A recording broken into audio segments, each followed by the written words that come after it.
देखिए, वक्फ बोर्ड तो देश में होना ही नहीं चाहिए था।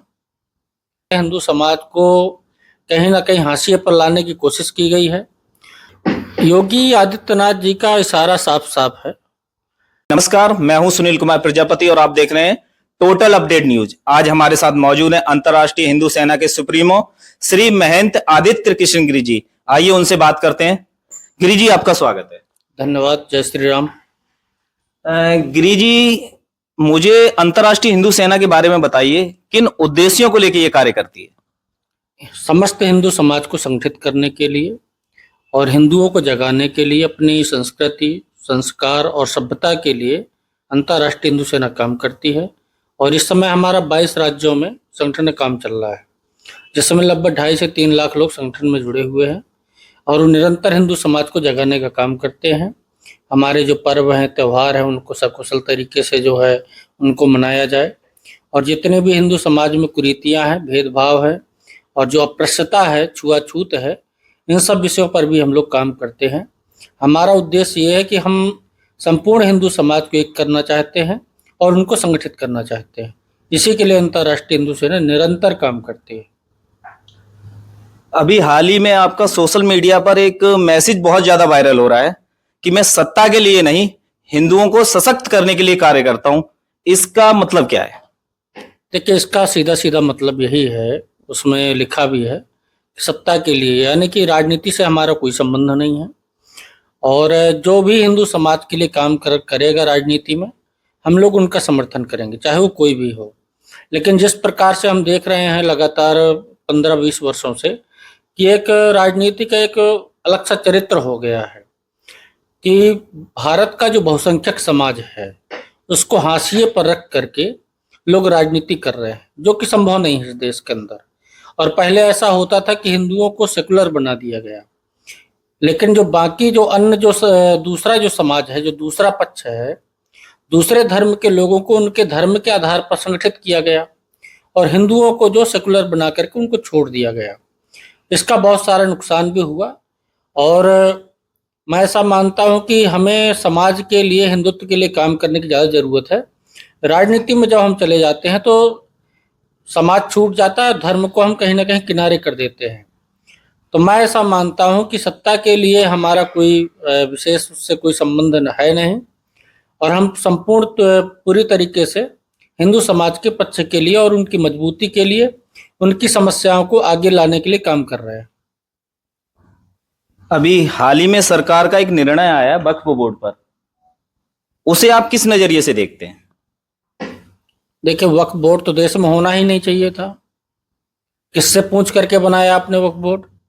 और इस प्रकार का बोर्ड जो है भारत के अंदर बना करके सीधे सीधे जो है हिंदू समाज को कहीं ना कहीं हाशिए पर लाने की कोशिश की गई है।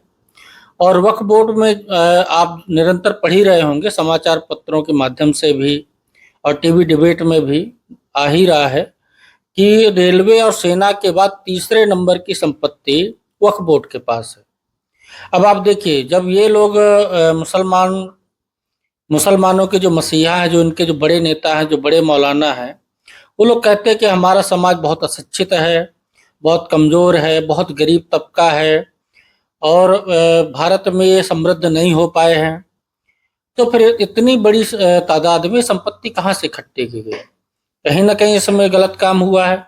अभी आप देखेंगे केरल में ऐसा ही एक मुद्दा आया, तमिलनाडु में एक ऐसा ही मुद्दा आया है कि पिछले 2000 वर्षों से वहाँ पर हिंदू समाज के लोग रह रहे हैं और 1200 वर्ष पुराना जो मंदिर बना हुआ है, जब यहाँ इस्लाम धर्म था ही नहीं, उसके पहले का वहाँ धार्मिक स्थल है, हिंदू लोग वहाँ पूजा करते थे।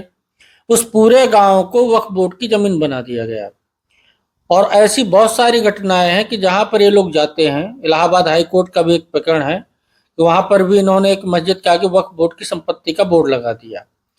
अब उसमें आप चैलेंज नहीं कर सकते, उनका अपना ट्रिब्यूनल कोर्ट है, उसी में सुनवाई होगी और ज़्यादातर मामले जो सुने भी नहीं जाते उनको छोड़ दिया जाता है। तो ये एक प्रकार का लैंड जिहाद है। वक्फ बोर्ड के माध्यम से देश की संपत्ति को एक खास समुदाय के जो है हाथ में दे देना और इसका वो दुरुपयोग करते हैं। वक्फ बोर्ड की संपत्ति से जो आय होती है वो पैसा कहाँ जाता है, किन चीज़ों में वो पैसा लगाया जाता है? वक्फ बोर्ड की जो जमीन है उससे जो आय होती है 300-400 करोड़ जो रुपए पर महीने की आय है, उस पैसे को लब जिहाद में लगाया जाता है। उस पैसे को पत्थरबाजी जैसे एलिमेंट तैयार करने में लगाया जाता है। उस पैसे को ऐसे लोगों में लगाया जाता है जो कि समाज को में एक आतंक पैदा कर सके, समाज को माफिया बनाने का काम किया जाता है। तो वक्फ बोर्ड को तो भारत में बिल्कुल भी नहीं रहना चाहिए। कांग्रेस सरकार की ये दूसरा भारत के अंदर एक दूसरा पाकिस्तान पैदा करने की एक साजिश की गई कांग्रेस पार्टी के द्वारा, और उन्होंने इस वक्फ बोर्ड को बढ़ावा दिया। पहले जो वक्फ बोर्ड था उसके पास में इतनी जो है ताकत नहीं थी, लेकिन 2013 में जो अमेंडमेंट हुआ, वक्फ बोर्ड में जो संशोधन करके उसमें जो नियम डाले गए, उसके बाद वो बहुत खतरनाक हो गया है। और भारत के अंदर किसी भी प्रकार से ऐसे बोर्ड की आवश्यकता नहीं है, और मैं सरकार से मांग करता हूं कि इसको तत्काल खत्म ही कर दिया जाए। इस समय किसी भी प्रकार का संशोधन करने की जरूरत नहीं है, वक्फ बोर्ड को खत्म ही हो जाना चाहिए। आज की एक घटना है कि मंदसौर में मंदिरों पर पत्थरबाजी की गई है। सरकार का इस पर क्या एक्शन होना चाहिए और आप किस नजरिए से देखते हैं? देखिए, मंदसौर में ही नहीं, अभी बारां में देख लीजिए, बारां में हुआ है, भीलवाड़ा की घटना है। और अगर आप 15 दिनों के अखबार निकालेंगे तो लगभग 20 से 25 इस प्रकार की घटनाएं बड़ी बड़ी घट चुकी हैं। गणेश पंडालों पर जो पथराव किया गया है, और ये एलिमेंट्स जो है पहले से योजना बनाते हैं। इनके जो लीडर हैं, ये लीडर इनको पूरी गाइडलाइन देते हैं। और जो मोदी जी ने कहा था कि एक टूल किट है, तो भारत के अंदर एक टूल किट काम कर रही है। जो पत्थरबाजी केवल कश्मीर में हुआ करती थी, देश का एक ही हिस्सा उससे प्रभावित था, आज वो जगह जगह जगह जगह छोटे छोटे मोहल्लों में, छोटे छोटे शहरों में, छोटे छोटे कस्बों में इस प्रकार से पूरा अपना इंतजाम करके रखते हैं। तत्काल आप एक ट्रॉली पत्थर कहाँ से ले आएंगे? तो निश्चित रूप से आप पहले से उसकी व्यवस्था करते हैं। तो व्यवस्था कराता कौन है? पेट्रोल बम कहाँ से बन जाते हैं? पेट्रोल जबकि खुला दिया भी नहीं जाता है। तो ये बहुत खतरनाक है, और मुझे ऐसा लगता है कि भारत को कहीं ना कहीं कमजोर करने की साजिश है। और एक संप्रदाय जो कि खुश नहीं रह सकता है, वो आतंक के साए में रहना ही पसंद करता है। चाहे इराक, ईरान को भी देखेंगे, जहां पर दूसरे धर्म के लोग नहीं हैं, यही लोग रहते हैं, ये अपनों से भी लड़ते हैं। तो अब ये भारत में शुरू हो गया है, अब क्योंकि इनकी आबादी बढ़ रही है। जिस तरीके से आबादी बढ़ रही है, उसी प्रकार से इनकी जो आतंकी गतिविधियां भी बढ़ रही हैं। आपने अभी बात करी आतंक की। आज त्रिपुरा में योगी आदित्यनाथ जी ने एक बयान दिया है कि मुरली से नहीं, सुदर्शन चक्र से काम चलेगा। किस तरफ इशारा है?